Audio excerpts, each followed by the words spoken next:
Good evening, the audience of Conflict and Resilience Research Institute Canada.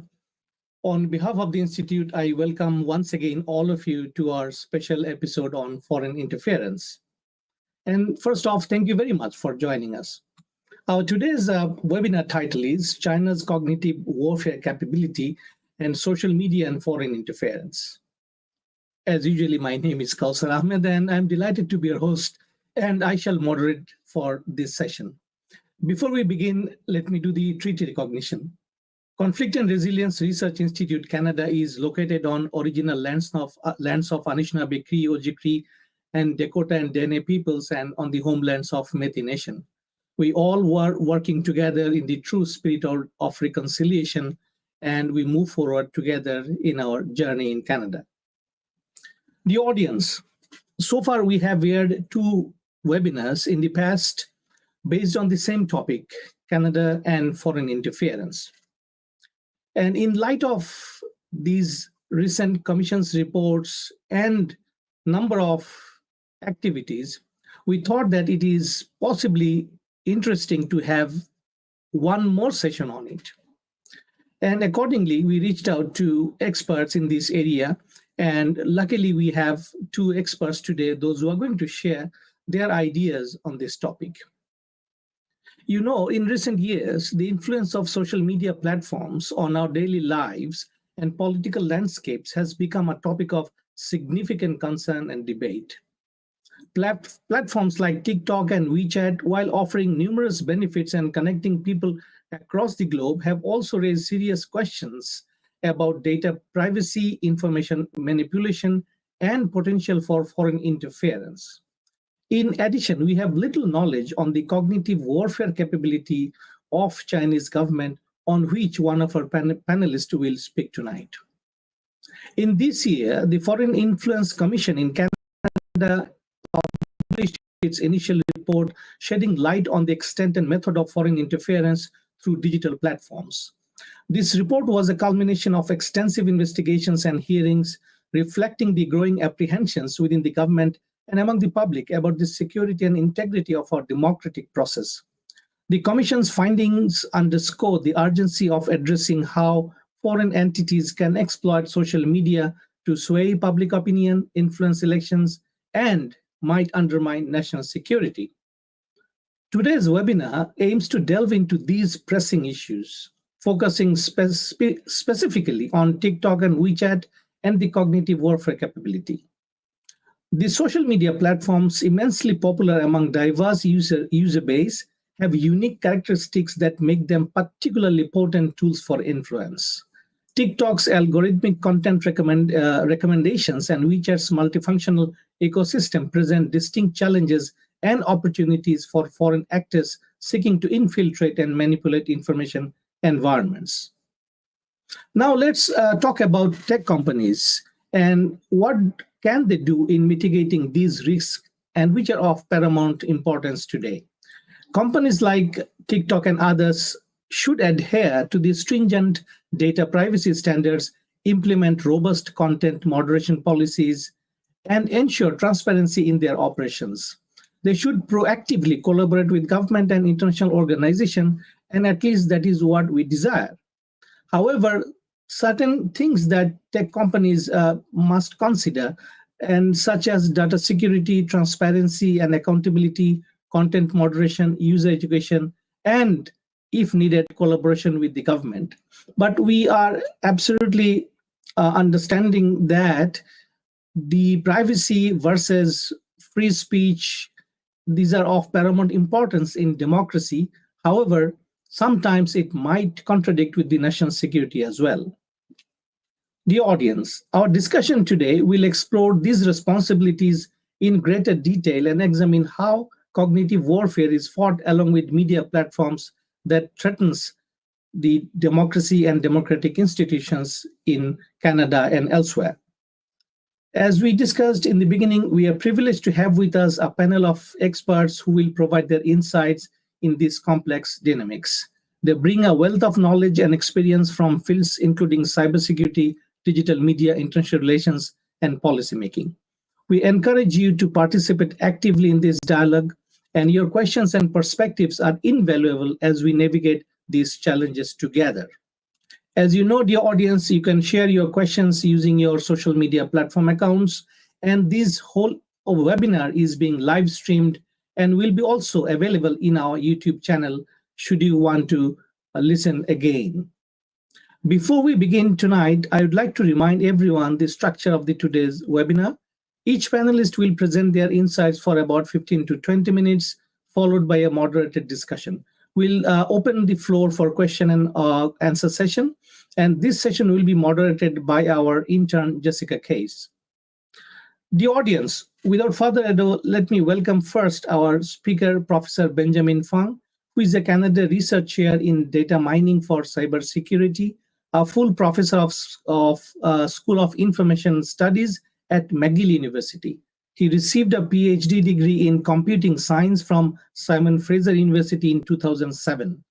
Collaborating closely with the national defense, law enforcement, transportation, and healthcare sectors, he has published over 200 refereed articles that span across the research forums of data mining, machine learning, privacy protection, and cybersecurity with over 15,000 citations.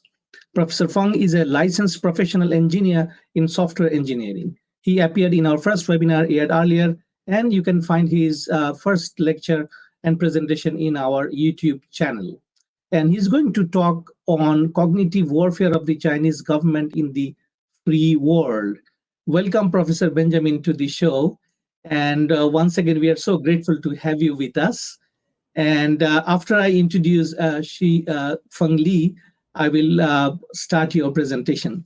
The audience, next, we are also very privileged today to have Feng Li, who is an independent researcher specializing in Chinese hybrid warfare, including foreign information manipulation and interference, also known as FIMI, grand strategy, nuclear proliferation, gray zone tactics, and cognitive warfare.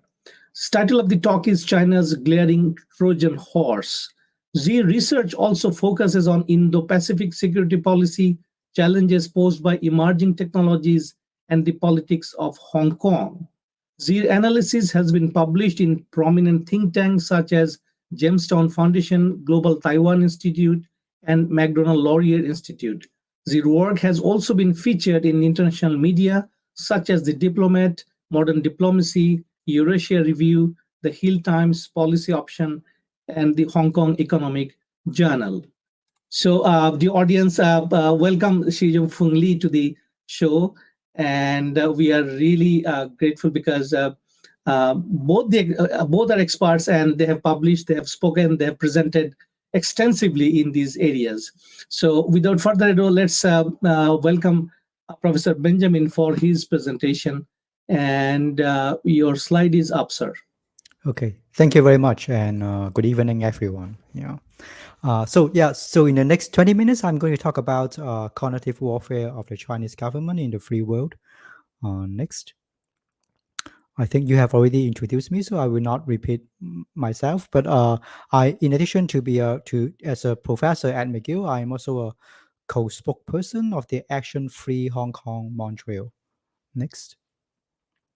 So what is cognitive warfare? Cognitive warfare are strategies aimed at influencing perceptions or behaviors and beliefs of individuals or groups that often involve psychological operations. So there are several objectives. One of the objectives is to shape the public opinion. And many people, when they talk about cognitive warfare on social media, they will think about, the party doing this maybe have a specific political stance. They may want to support or against a specific candidates in an elections, or support or against a specific policies proposed, let's say, by the government.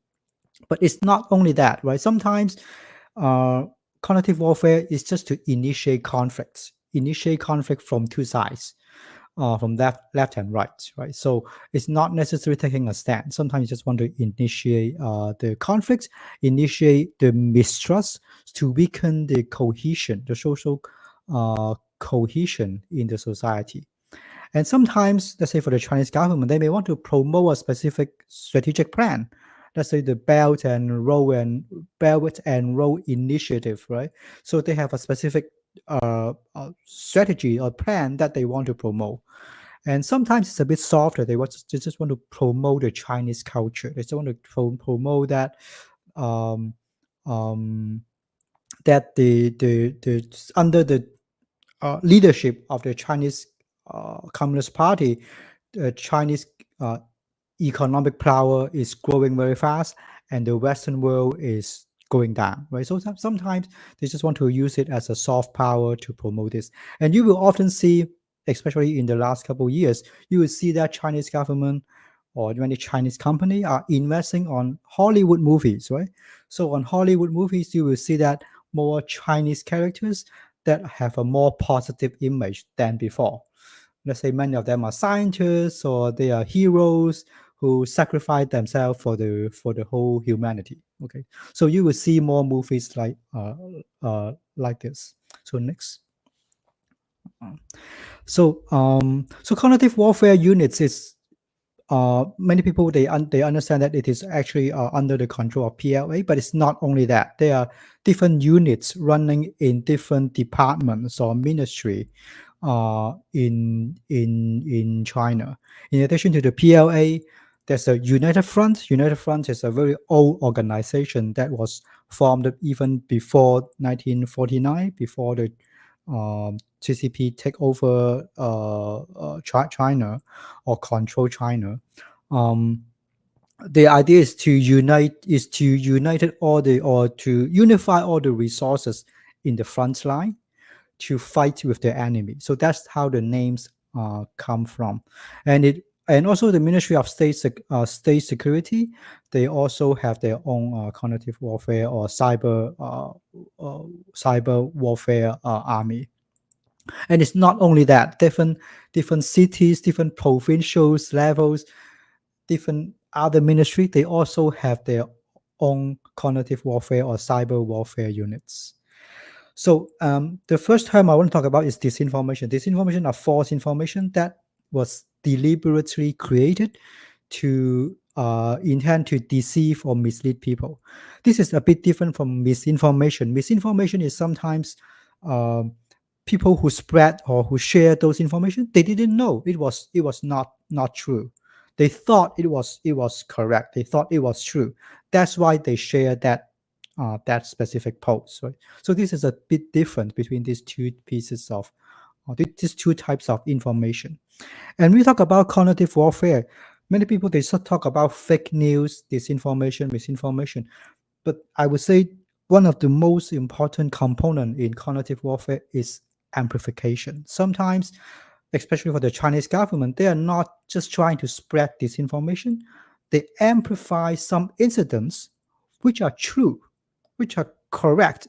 That incident, it did happen, but they non-proportionally emphasize it many times of magnitude to a degree that is not reasonable. So if you can observe that, you can kind of guess the intention of that campaign or of that amplification campaign in here. So next. So before we go to the social media, I would like to emphasize that even for the traditional media and the existing network created by the United Front, that is still the most effective way to do cognitive warfare. Okay, so even though today our focus is on social media, I want to emphasize that the newspaper, radio stations running in Canada, especially the Chinese radio stations running in Canada, they play a very important role. Because let's say in the mainstream English or French media, right, there's so many radio stations, 20, 30 radio stations, maybe per cities, right? So people listen to different radio stations. But in the Chinese community in Canada, it is not the case. Let's say in Toronto, in Vancouver, there are only 2 Chinese radio stations.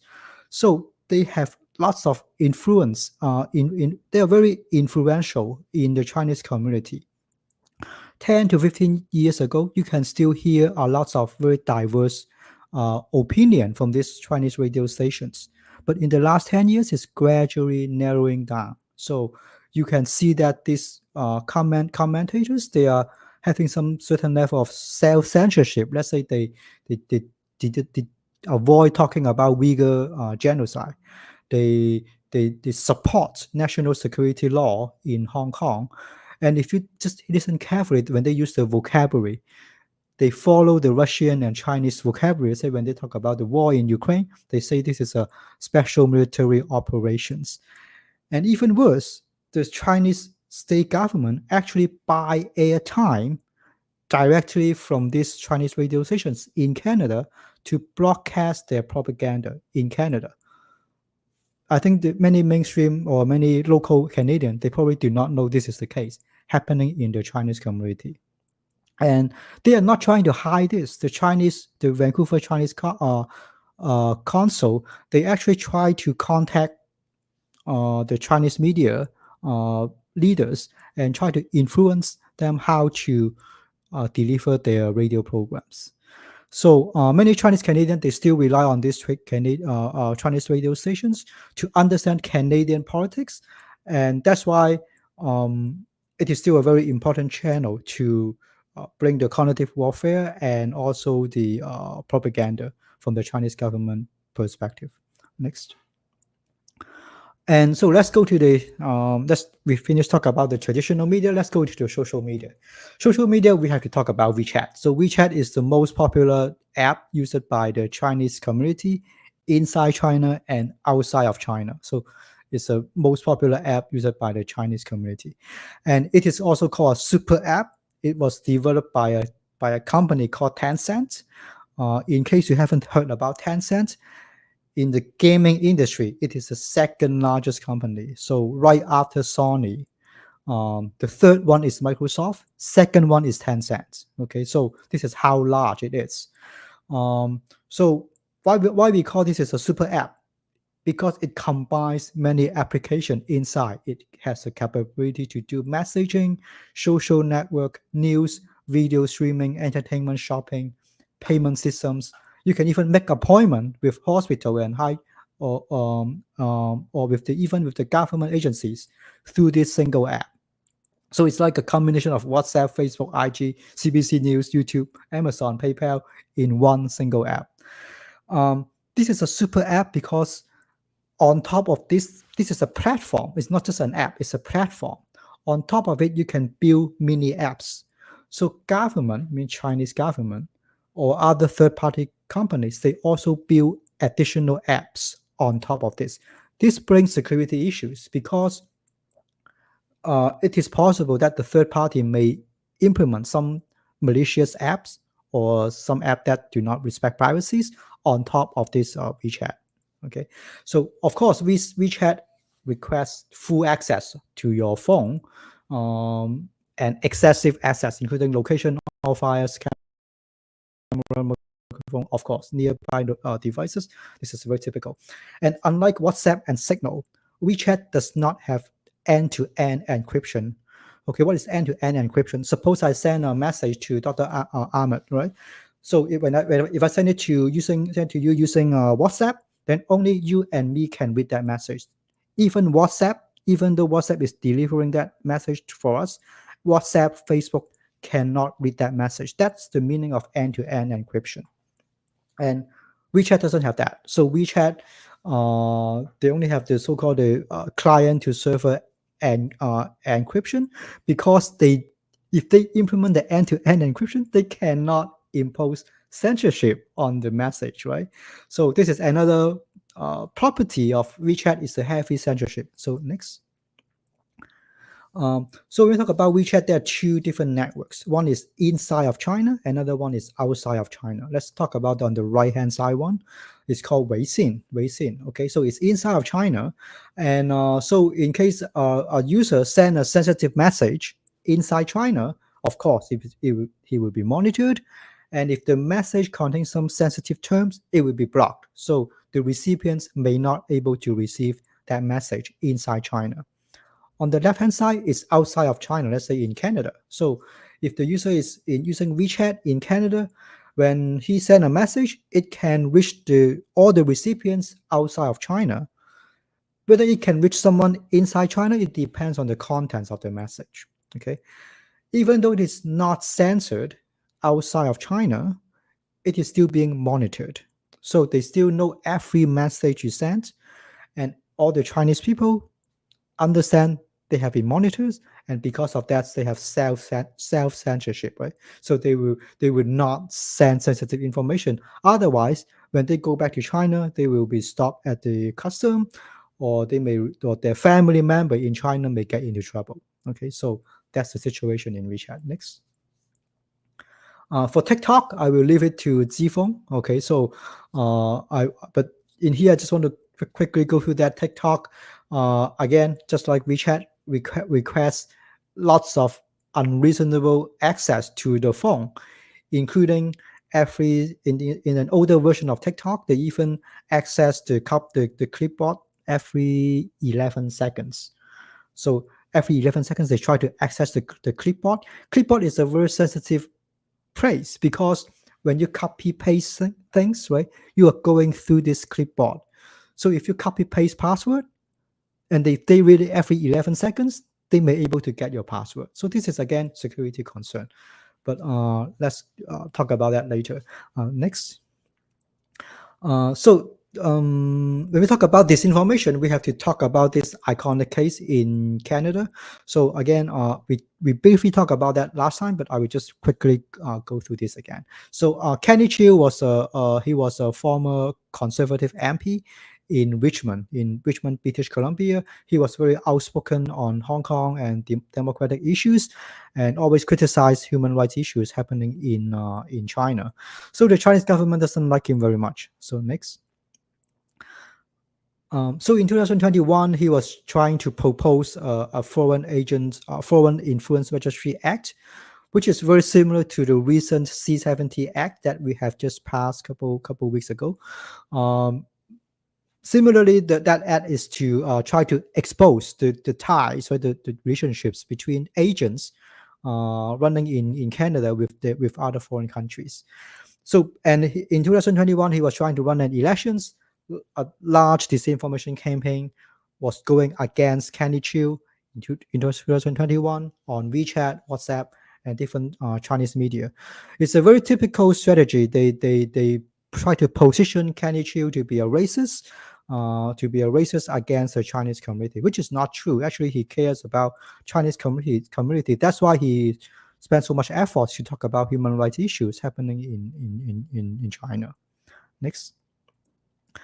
And then when we talk about the impact of the disinformation, let's take a closer look on the numbers, right? So let's take a look the election of his riding, Stephen Richmond East, in 2019, where when he got elected as an MP, and compared to the number in 2021. Okay, so in 2019, 41,000 people vote in that riding, and among that 41,000 people, around 17,000 people vote for Kenny Chiu, who is a conservative member, and 14,000 votes for liberal. So the difference in here around 2,700. And imagine if you are a foreign government, let's say the Chinese government, if you want to change the result in the next election, okay, so you don't really need to change, you don't really need to contact all 41,000 people, right? You only need to change the vote of around 1,300, 1,400 people, right? Because as long as half of it change, then you will win that seat. And that is almost exactly what happened in 2021. So let's take a look at the 2021 numbers. Okay, so you can see that conservative lost 1,300 votes. On the liberal side, they gained 2,000 votes compared to the last elections. So that's basically exactly what we say is a perfect example to illustrate how disinformation was able to, or at least this is one of the most important factor to be able to influence the election in that specific riding. And that specific disinformation campaign got a lot of attention because it is impacting the federal level. But I would like to emphasize that when we talk about cognitive warfare or foreign interference in elections, it's not limited to federal level. It also happened to provincial, city, even school board level. If you understand CCP, TCP has a very famous strategy, even in 1940s. Okay, the strategy is called using rural areas to surround cities. I don't know how to translate this into English, but this is the best way I can do it. But the idea is to use the suburbans or the rural areas supporters to attack or to surround the enemies in the cities. Okay, so this is the same strategy. At the beginning, they will not go for the federal level right away. They start from the lower level, school board level, city level. Eventually, they can get into the MP level. Okay, so that's the situation in Canada. Next. So again, in addition to disinformation, misinformation, another very important factor is amplification. So amplification. Sometimes an incident is real. It's real. Okay. Let's say for this case, there's a University of Alberta Chinese students in 2021. He was stabbed by a man in a light rail stations, and the victim himself did not believe that this was related to racism. The Chinese student just believed that he was just unlucky, or it's just a random attack by a man in the transportation systems. But this incident was amplified in the Chinese community, and I would say it's over amplified in the Chinese community and spin it to be like a racist event, and it has been used to attack or use it as a seed to go against different registry act or the C-70 for example. So this situation amplifying rumors may repeat again in future American and Canadian elections.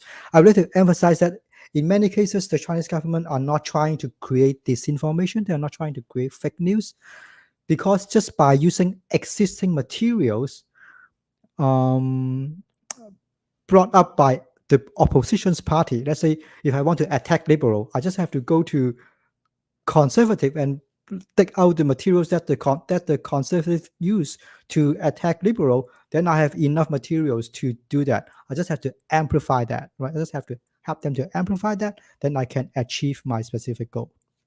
Next. So the last topic I want to talk about is there are different bots, right? There are different social media bots. The question is how to identify them. There are two types of bots. One is called the human bots, and another one is AI bots. Human bots, they have a specific title, job title in China is called 5 cents. Okay, 5 cents. It's a job title because for every post they make, they receive 5 cents Chinese dollar, okay, or Chinese yuan. Okay, this is why they get this title 5 cents. I think because of inflation, they will probably get a higher amount now. But so how do we identify this type of human bots? We can often identify them based on the vocabulary they use, sentence structures, repeated viewpoints, sometimes IP address. And you may ask, okay, if you look at Facebook or different social media, we don't see the IP address, right? So how can we know? How can we identify them? But imagine if you are one of the cyber army, okay, if you are one of the 5 cents, right? You create an account, you will not just use it once. You will use it on Reddit, you will use it on different social media platform. Sometimes on some social media platform, they force them to disclose the email address, or force them sometimes even is disclose their area code.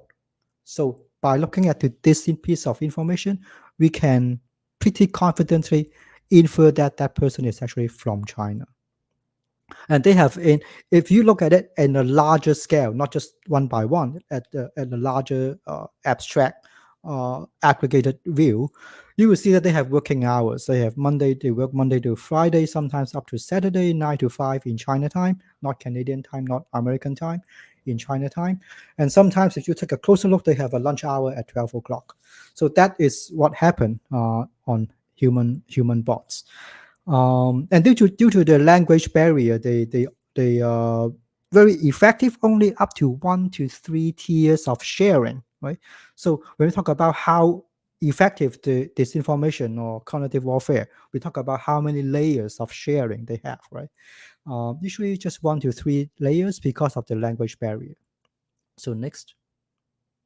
For AI bots, it's this emerging trend. It's not fully running yet, but we see something like this. Maybe there's an early sign of some of the patterns.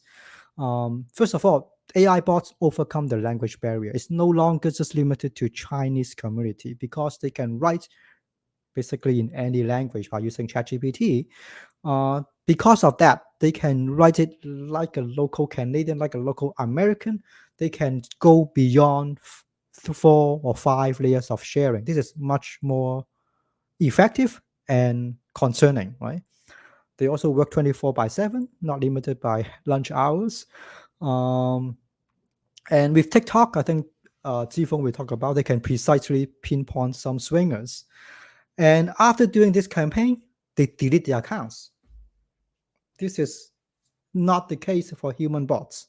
They delete the accounts so that because they did the job already, right? The campaign is done. Let's say the action is done already. So there's no need to leave evidence for researchers to take out the information. That's why they delete the accounts. And some of these viewpoints are very similar to Professor Puma Shen in Taiwan. So he has similar observation in Taiwan. And so next. So solution, what can we do? Canadian government, if we want to really fight for disinformation or fight for in the area of cognitive warfare against the Chinese attack, we need cooperation from the social media companies. We may able to get the Western social media to cooperate, but TikTok, I don't think so, right? I don't think if you say we want to fight with disinformation from China, TikTok will collaborate, or they may pretend they will cooperate, right? And I would like to emphasize that this is not about freedom of speech, right? This is not like ban or just a single person making a single account or 2 to 3 accounts to emphasize to amplify my voice or to speak out my my opinion. We're talking about a single entity controlling tens of thousands of social media accounts. So this is not the same as protecting freedom of speech. So sometimes people say that we should not fight for disinformation because of freedom of speech. This is actually 2 different issues. And I would say the more effective ways, in addition to policy, is to raise awareness to the general public. And the difference is that we need to understand the intention of the Chinese government. They are trying to promote authoritarian idea in the international community. Next, I think that's all I have. And this is just a map to show that the Chinese government is trying to export digital authoritarian to different countries. They're trying to teach different governments on how to use digital to control their citizens. I think that's all I have for today. Thank you very much. Thank you so much, Professor Benjamin. I think the audience, you must agree with me that the way Professor Benjamin laid it out is fascinating, and we have so much of information coming from his talk. And I hope we'll have time to gather at the end and have a couple of questions. But thank you so much once again. So the audience will welcome now Zhifeng Li.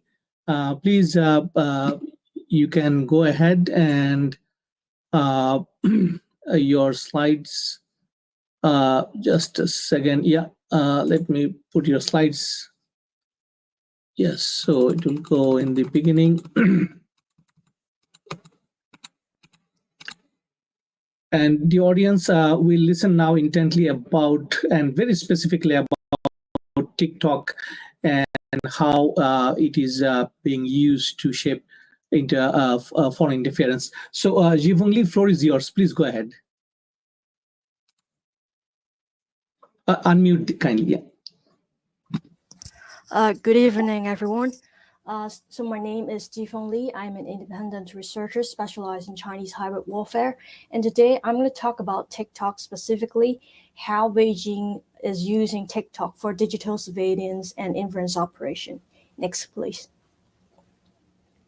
So when we talk about TikTok and, in particular, the TikTok ban in the United States, we often think about the struggle between free speech and concerns about Beijing's malign use of the platform's data to threaten national security and liberal democracy.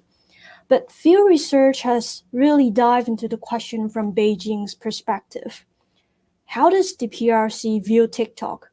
What is the significance of this platform, and how does it differ from other Chinese and Western social media platforms like Weibo, WeChat, or Meta and X in terms of digital surveillance and inference operations? My presentation today, and this paper was first published with MLI in May 2024, aims to unfold a bit of how and why Beijing view TikTok as a strategic tool, and next please, and how it aligns with Xi Jinping's visions for big data to fuel China's socio-economic development and to tighten their national security, and how this whole thing could actually fits into PRC's hybrid warfare strategies. I'll also talk about the specialties of TikTok that enables it to fulfill the purpose, which is to advance its political agendas. Next, please. So when we talk about TikTok versus other Chinese and Western social media, there are three particular specialties of TikTok that enables it to facilitate more biometric data harvesting and amplifies its surveillance and inference operation. The first one is its short video focused feature. The second one is its strong outreaching capabilities with billions of international users. And the third one is its ties with the Chinese government body. Next, please. So let's take a quick look of TikTok's ties with the Chinese state entities. This is a graph I created to map out the relationship between TikTok and Douyin. Douyin is the Chinese version of TikTok. Its parent companies and their ties with different Chinese state entities. You can see from this graph that the ByteDance, which is the parent company of TikTok and Douyin, has extensive ties with a government body called the Cyberspace Administration of China. Cyberspace Administration of China has 1% stake in a board seats in ByteDance, and which enables them to foster more censorship and regulation management. The Cyberspace Administration of China is actually managed by CCP's Central Cybersecurity and Information Commission, which is overseen by Xi Jinping himself. And you can also see from this graph that Douyin and ByteDance has a strategic cooperation agreement with the Ministry of Public Security to have engaged in-depth cooperations with its News and Publicity Bureau. So we can see that TikTok is actually not as independent as it claimed, but instead having extensive ties with different government entities. Next, please. Oh, sorry, back. I missed the point. It is also noteworthy that TikTok's For You algorithm is likely subjected to PRC's regulations and internet censorships and recommendation algorithms because Douyin, which is the Chinese version of TikTok, actually have shared server codes with TikTok. So because of the shared server codes, and Douyin itself is subjected to regulations and recommendations algorithm restrictions by the Chinese entities. This kind of For You algorithm, which is for international audience, may likely amplifies PRC propagandas or at least censors negative contents for international users. Next, please. Perhaps its most noteworthy is the short video focus features of TikTok. This kind of short reels is first created by TikTok. Of course, it's been copied by YouTube, Instagram, like in this couple of years, but it was first created by TikTok. And when TikTok was first launched, it leveraged idols and influencers to promote its dancing videos and encourage users to record themselves dancing with the featured songs. And hence, here comes the trending hashtag, TikTok Dance Challenge or the Lip Sync Challenge.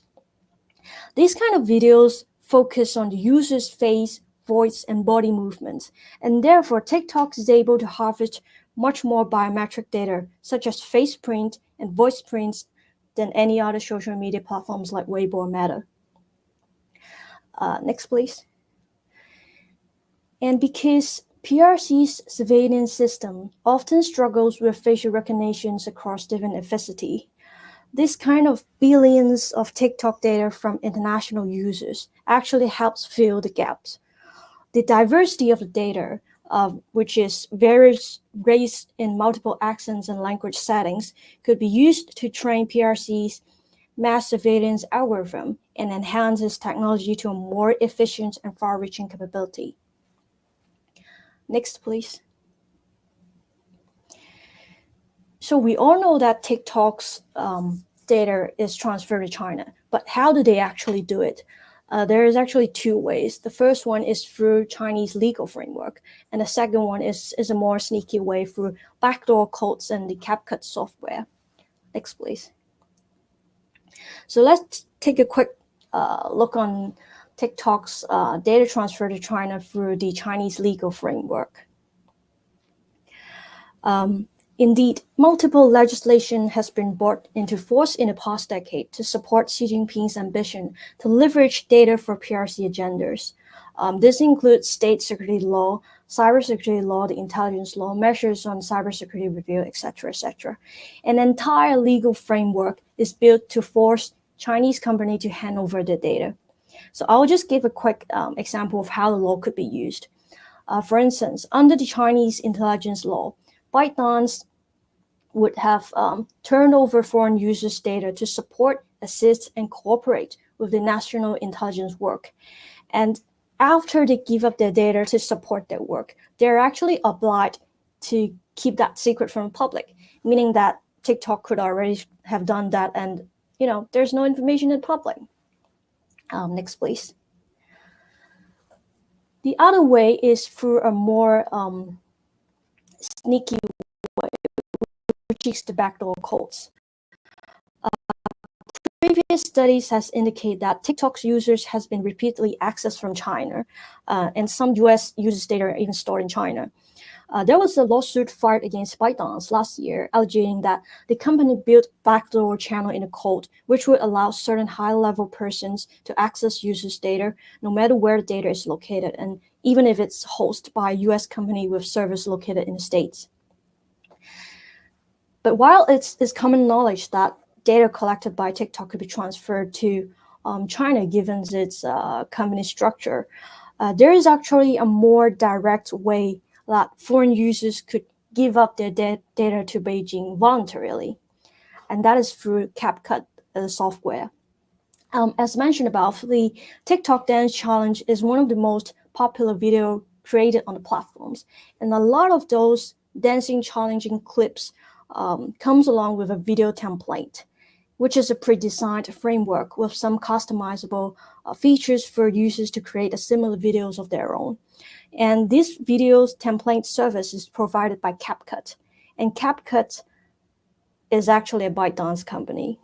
So when users click the use the template in CapCut, the interface will pop up this photos in the screen, terms of service and privacy policies. And if you click agree and continue, you would be agreeing to CapCut's terms of service and acknowledge that they have read their privacy policies to learn how they collect and use their data, meaning that the moment you click agree and continue, you'd be voluntarily directly sending your personal data to ByteDance, which is based in Beijing.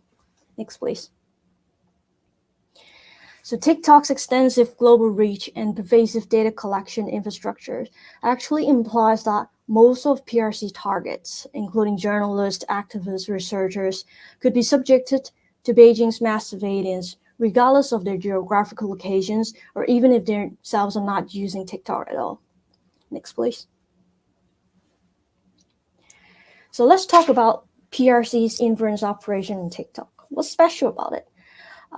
As mentioned, we talk about TikTok's short reel features, which is like 10 to 30 seconds kind of videos.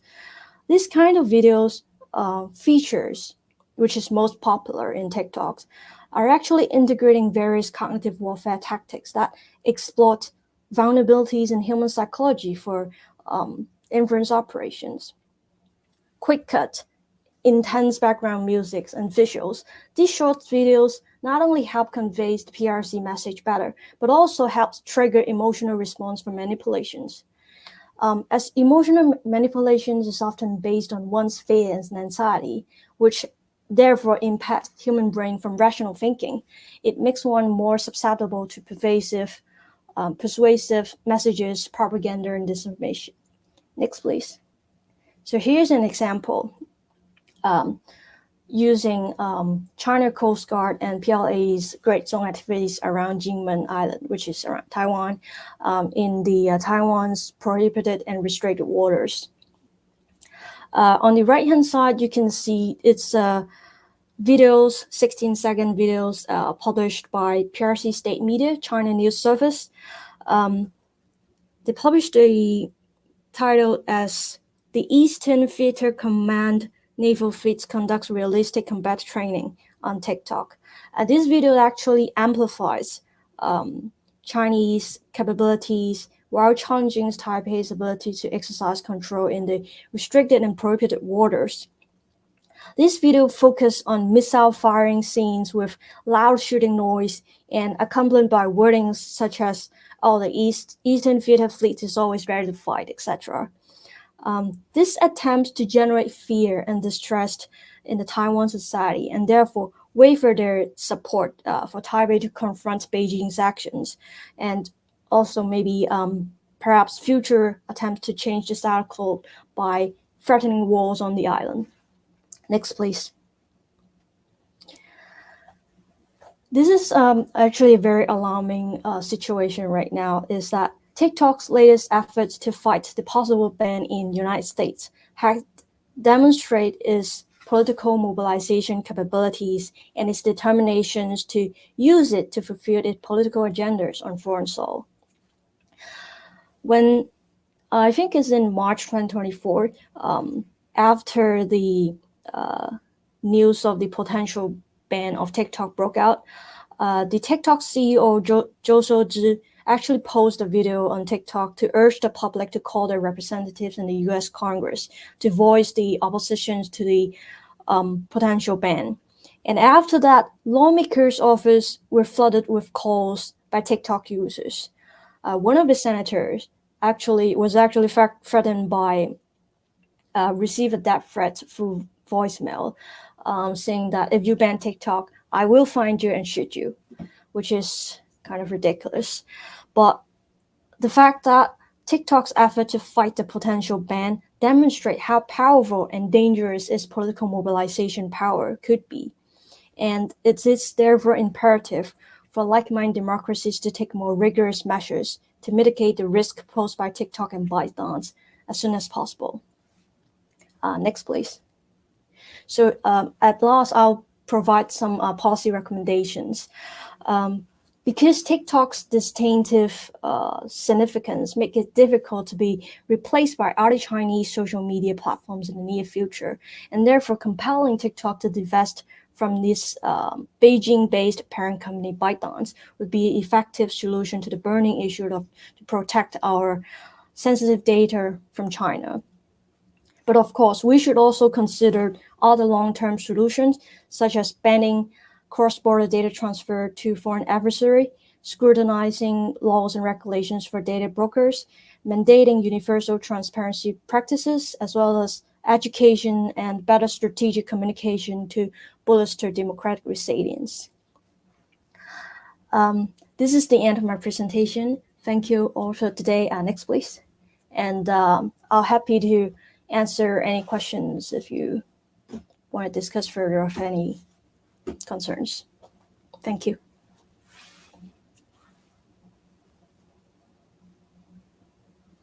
Thank you. So we'll move right into our moderated section with a couple of questions. I think my biggest question as an avid social media user, and I think something that everyone will also want to know, what are ways that social media users can better protect themselves on apps like these, given that a lot of people use it as an escape from kind of a daily life, given the massive amounts of control that other actors are having in the process, not just these companies? So, in short, what can social media users do to better protect themselves against kind of these repressive actions of states on a social media platform?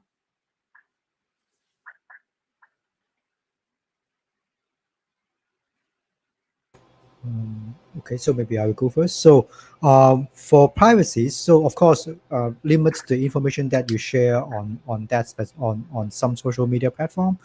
But in addition to that, so often we talk about security and user friendliness is a trade-off, right? So sometimes, very often, when you go to a new website or new platform, there are different ways to log in, right? You can create a new account from scratch, let's say using your email address and create a new password.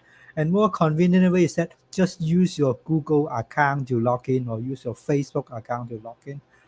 My suggestion is avoid doing that. Avoid using your existing account and directly use that to log in as a single sign-on, because by doing this, you are linking up informations for different parties, right?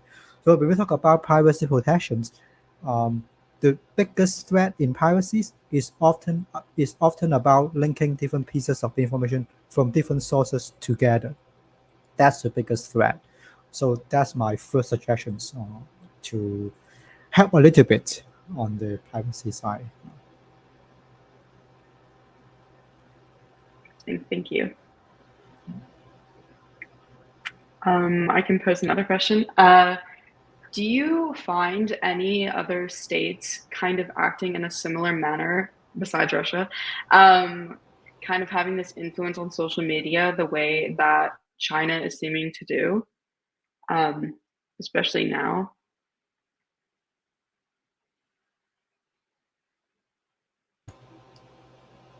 I don't know whether Qifeng want to talk about it, but at the beginning, when we talk about disinformation, misinformation, the Chinese government style was very similar to Russian style at the beginning, but now it's quite different. I think they are even more advanced. Correct me if I'm wrong, Qifeng. So I think they have their techniques are even more mature than the Russian team, I would say. So for compared to the Russian style is very centralized. So you can kind of feel that is coming from one agencies. But in the Chinese disinformation or propaganda style, it's more distributed. It looks like they have different units, and each unit has their own authority on how to proceed. And sometimes you will even see conflicts among the campaign they work on 4 to 5 years ago. Now they have less conflict. So it looks like they have more coordination now. In the past, it was better because they kind of cancel out the impact, right? But now they are more unified and have a common goal from different units. Yeah. Thank you. I believe I only have one more question, unless Caller wants to kind of jump in. So, in kind of your opinions, why do you think that China prefers to use these social media platforms as a way of kind of restricting what populations are allowed access to as far as information goes? Or why do you believe that they push disinformation so heavily on kind of social media rather than more of like a traditional approach of like political control? Okay, so I think Qifeng was offline. So let me Yeah. answer these questions. So first of all, is the cause, right? The cause is easy. It's easy to reach a large number of people.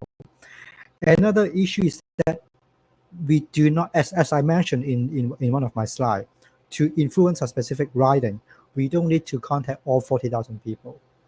Just like in the US elections, if you want to influence in the US elections, they just have to identify the swing states, right, the swing riding. They can use TikTok to exactly pinpoint who is the swinger, who are in the middle. I don't need to, if someone is a strong supporter of Donald Trump, I don't need to convince him to support Harrison, right? So it's very, very difficult. I just have to identify the swingers. By using TikTok, we can identify them. And then the next step is to recommendation, right? What kind of video I will push to you to make you subtly change your decisions, right? So it's not necessary to say, hey, vote for Donald Trump or vote for Harrison. It doesn't have to be like that explicit. It can be more subtle. It can be like maybe you follow a specific food channel. You like a specific YouTuber.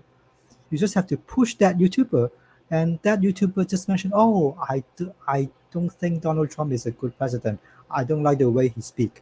Just very subtly, on the idol that you follow, say 1 or 2 words on that will change the results.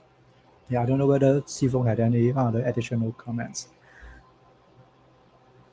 I've been having some technical issues. My computer frozen. Are you guys seeing me or hearing me at all? Yes. Okay. I didn't hear the question, but based on Ben's answers, I'm going to just add on a few.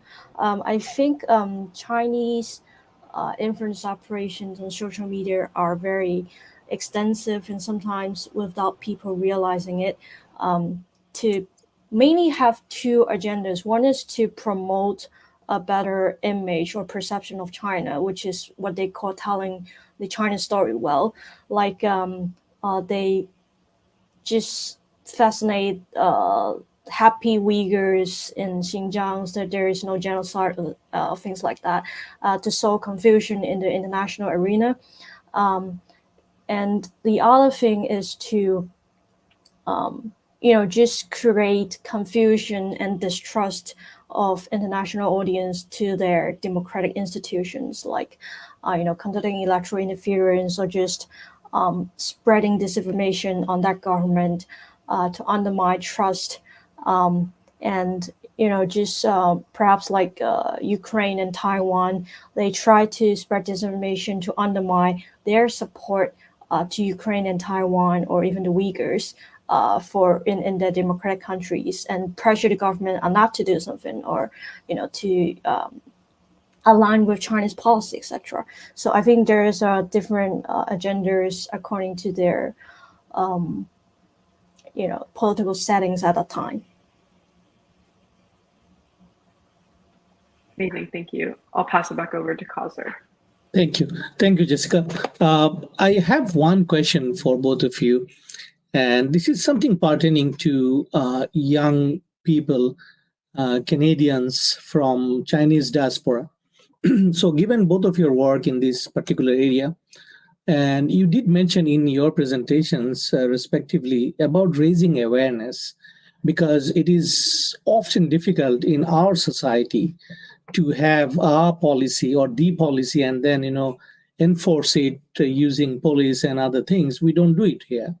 So coming back to that initial part of the question is that, what do you think we can do to inform the diaspora population about the dangers that you both spoke today and presented today so extensively? And is there really a practical way of doing it to raise awareness of these tools and how the governments like China and others are going to shape our influence? I mean, it's not even democracy or election per se. What Professor Benjamin rightly mentioned, it is about the perception of a social issue. And Professor Benjamin was very right, and Lee also spoke about amplification. And this is the problem, in the era of conspiracy theories, which I often speak. And I published an article in Conversation lately after the Donald Trump's assassination, that there is a true event, but when you amplify it in multiple times, it becomes a truth.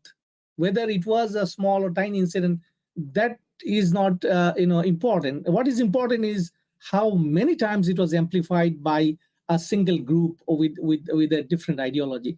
So it's a long, a statement, but the question is, how do you do it for the young generations of young people growing up in Chinese diaspora? So I'll first invite Professor Benjamin to comment, followed by Lee.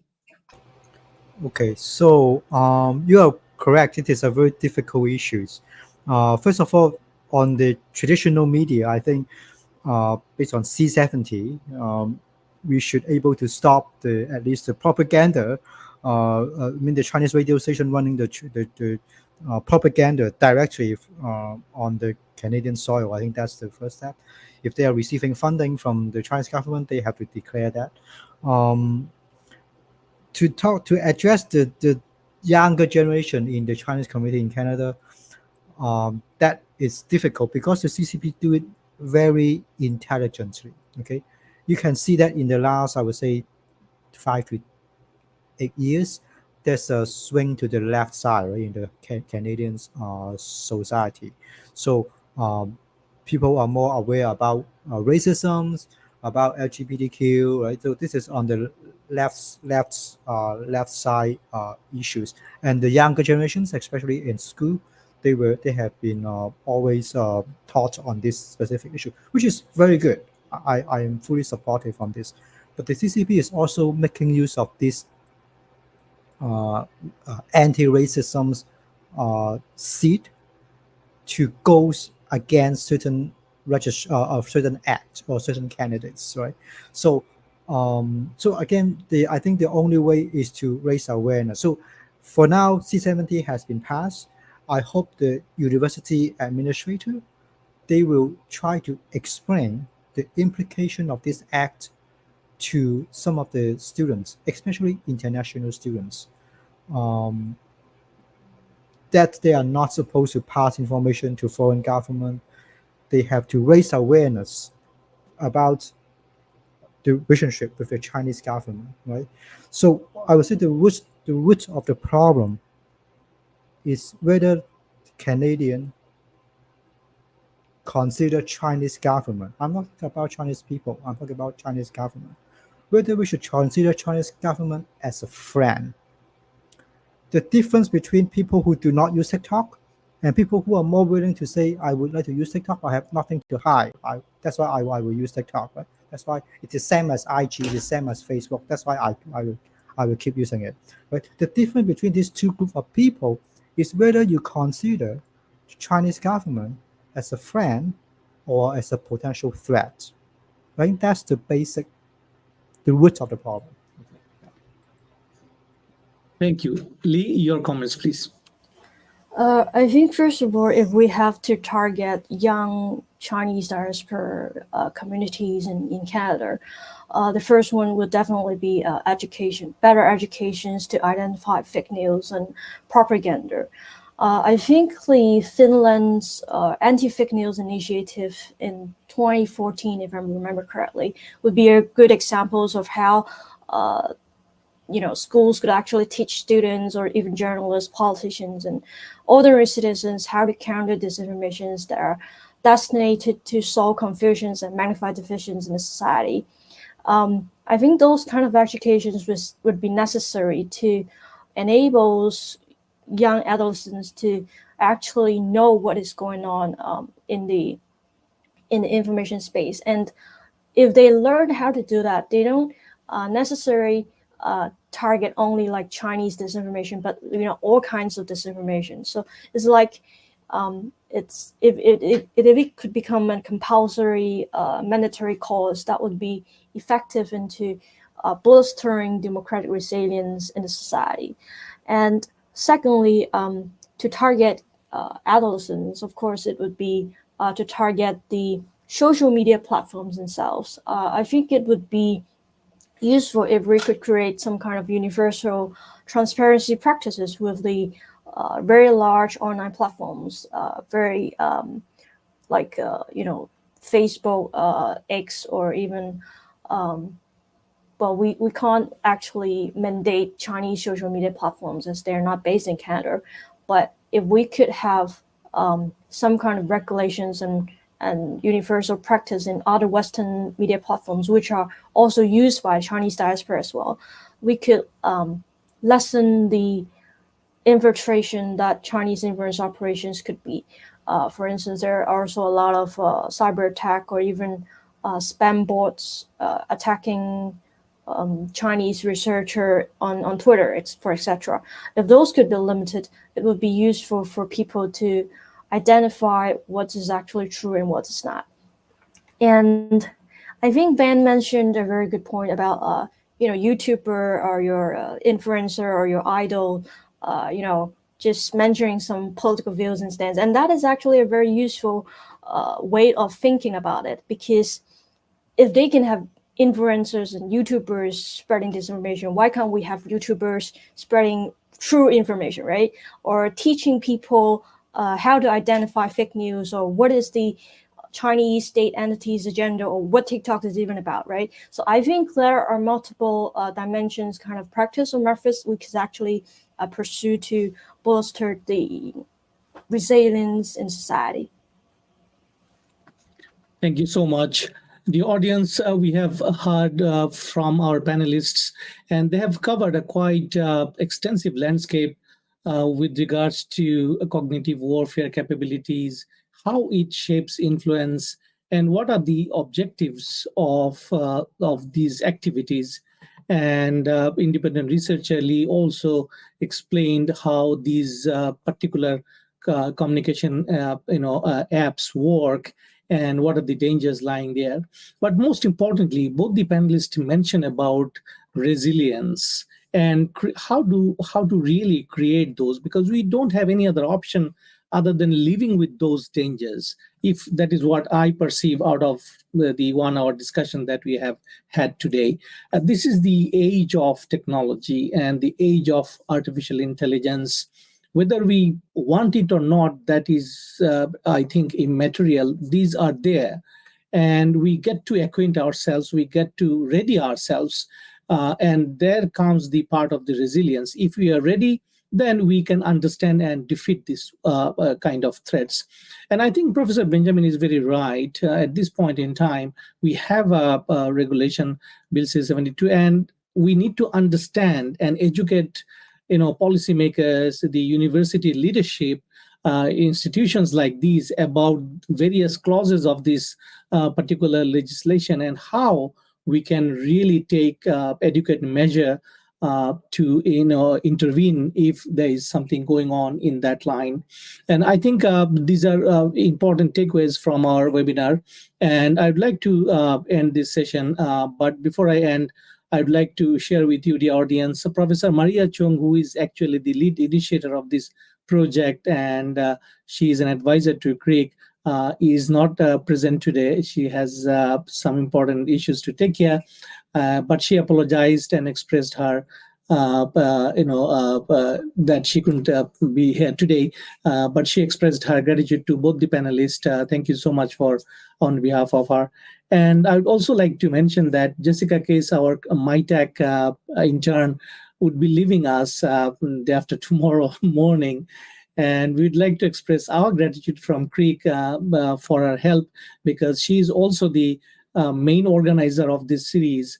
And although she will be leaving Canada, but she promised us informally that she will also be with us at the as best as she could from Georgia. So we hope that she would continue organizing here and there a couple of more sessions, because it is so important.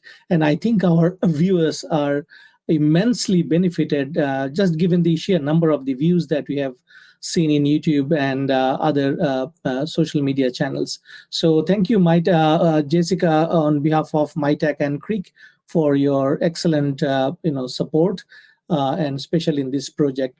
The audience, we are also working on a book project on this topic, and we are reaching out to some of the publishers here. And if agreed upon, then we are going to publish our first book on this topic. And both the panelists are actually contributing authors in that book. And once again, our gratitude for contributing in this book. And I'm going to say that this book is going to have diverse opinions on the social media and the other policy side, so that it can be used by the policymakers in dealing with these issues. So with this, a couple of words, let me once again thank our panelists who spend a lot of time with us in preparing their presentations and delivering it. And I will let you know if both the panelists agree to share their PowerPoint slides somewhere, then you will find it in our website and in our social media channels as well. But with this note, thank you so much once again, the audience. Stay well and stay safe wherever you are. And till we meet again, and please tune in Craig's YouTube channel. Goodbye.